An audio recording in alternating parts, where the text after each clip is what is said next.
Magandang buhay, mabuting tao. Ako si Francis Lozano, gaganap bilang Juanito Pilaes na isinulat sa libro ni Rizal. Tayong mga Pilipino ay patuloy na pinahihirapan ng mga Espanyol. Tayong mga Pilipino ay patuloy na pinapahiya at pinapatay. Huwag tayong matakot. Huwag tayong sumuko. Tayo ay dapat lumaban para sa ating mga karapatan. Tayo ay dapat lumaban para sa ating mga buhay. Ang ating bayan ay nasa krisis. Ang ating mga Pilipino ay nasa krisis. Tayo ay dapat lumaban para sa ating mga karapatan. Tayo ay dapat lumaban para sa ating mga buhay.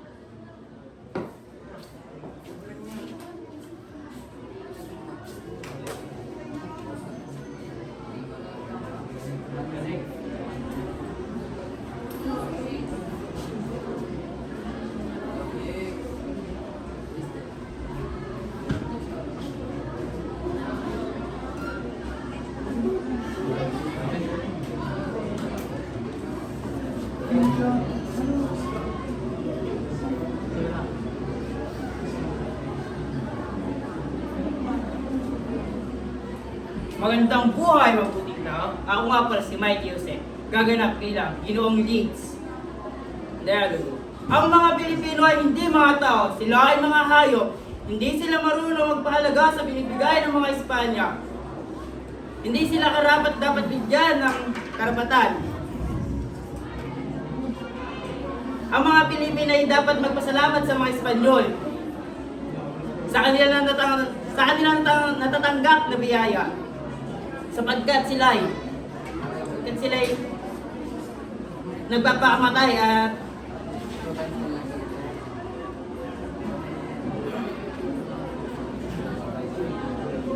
at nagre-rebelde.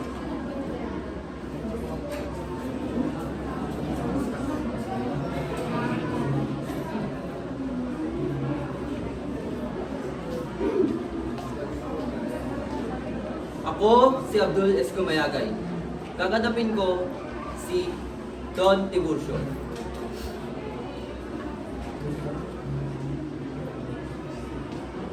Malapit na ba tayo? Nahihilo na ako. Aray! Ang paa ko!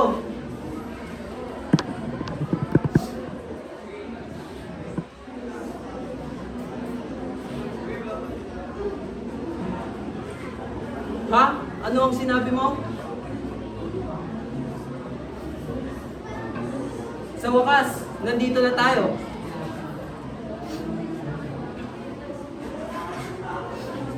Aray, ang paa ko. At yun ang nangyari nung nakarating ako sa Pilipinas.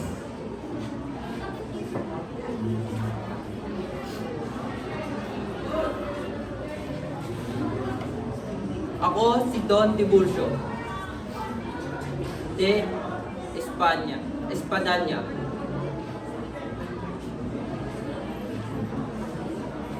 Isang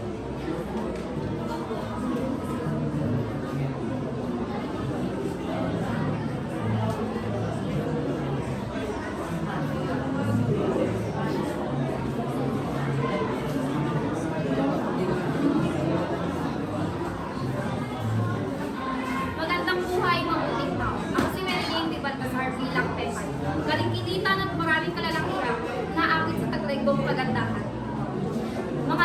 Mga rosas na misket na umuulang ang mga labi. At kapag nasisikatan ng araw at mga balat ko ay pumikit. Isa ring mananayaw na nagsisilbing liwanag sa kadiliman, isang bituin sa kalakitan, at ang pangalan ko ay Pepe. Kung talagang mahal mo ako, lalagdan mo ito. Panukala ng kaibigan kong malagaan. Kung ganun ba'y, tatakyan mo na ako, mahal ko? Mahal ko, hayaan mo na lang ba akong sa'yo'y magtampo?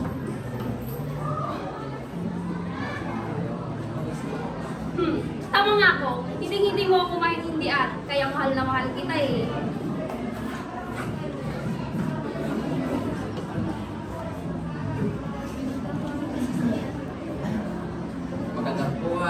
mabuting tao. Ako si Ate Bawabangis, nagkakalap bilang Ekmana Peña. Yan. O Jesus, bakit di mo ako pinakamatay? Pagod na ako sa pagdurusa. Pagod na ako sa pagdurusa na iba. O Jesus, bakit di mo ako pinakamatay? Pagod na ako. Pagod na ako sa pagdurusa na iba.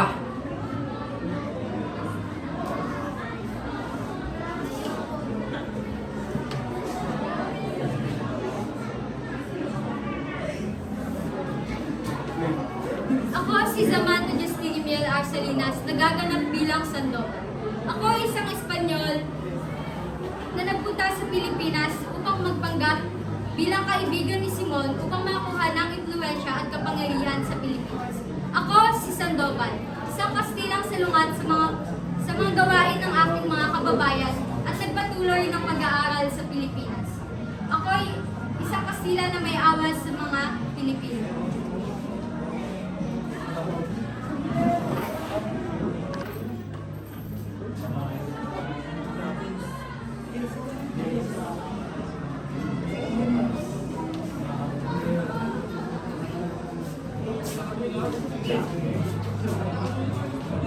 Ako si Placido. Ako si Chester Sunny Di Loreta. Gaganap bilang Placido Penitente. Ako si Placido. Isang batang estudyante na may pangarap at nag-aangad. Ang bayan ko, ang aking ina, ang aking buhay. Bakit ako naririto? Bakit ako nagpapakasal sa isang babaeng hindi ko naman mahal? Bakit ako nagpapasal?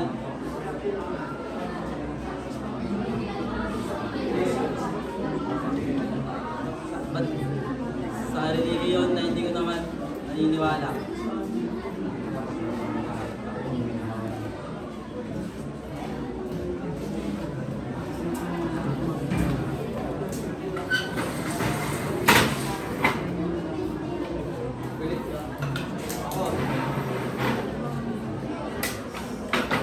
Ako si Anspesa Valientes, gaganap bilang Bensal. Kilala ako sa mataas na pagtingin sa aking sarili. Bilang isang manunulat, madalas kong pinabaluktot ng mga detalye. Tama, ito ay isang pinakamalaki lathala sa Pilipinas.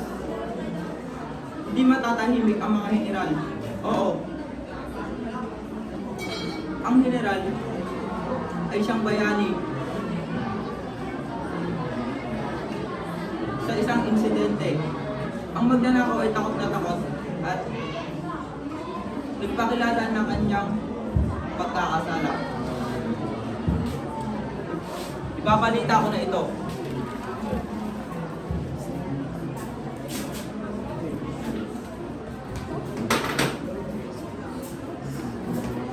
Ako si Precious Grace Gipan, nagaganap bilang Julie sa El Filibusters. Mas gugustuhin ko pang mamatay kesa mapagsamantalahan ng isang makapangyarihan. Ako, si Juliana de Dios, o mas kilala bilang Julie. Ako ang bunsong anak ni Kabesang Tayas. Tapat at marunong akong maghintay sa aking katipang si Basilio. Mga tao ay sinasabing ako ang pinakamagandang dilag sa Tiana. Nang makulong si Basilio, ay humingi ako ng tulong kay Padre Camora. Ngunit sinubukan niya akong pagsamantalahan. Pero ako'y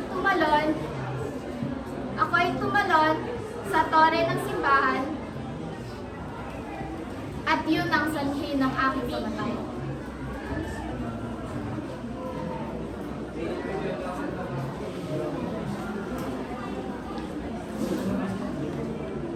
Ako si Angel Pilama, nagaganap bilang Sagani. Sagani ay isang talino at makabayang estudyante. O mga pangarap ko, bakit kayo nawala sa akin? Bakit kayo hinayaan ako'y mahulog sa kadiliman? Ako ay nagtiwala sa inyo, ngunit kayo nagbigay sa akin ng pagkatalo. Ako ay nagmamahal, ngunit hindi ko na muli makikita ang aking minamahal. Ako ay nagtiwala sa aking mga kaibigan, ngunit sila ay nagbigay sa akin ng pagkataas. Ngunit hindi ko pa rin bibitawan ang aking mga pag-asa, hindi ko pa rin bibitawan ang aking mga pangarap. Ako ay magpapatuloy kahit buong mundo ay nagkikibaka sa akin.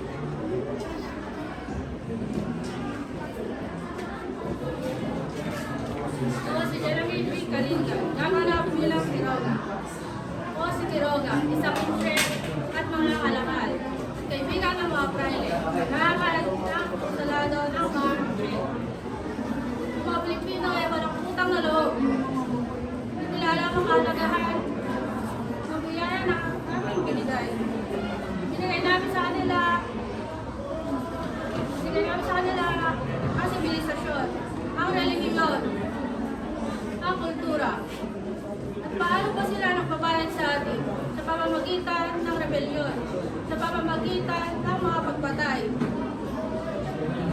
Ang mga Pilipino ay isang panang lahi, isang lahi ng mga salbahe,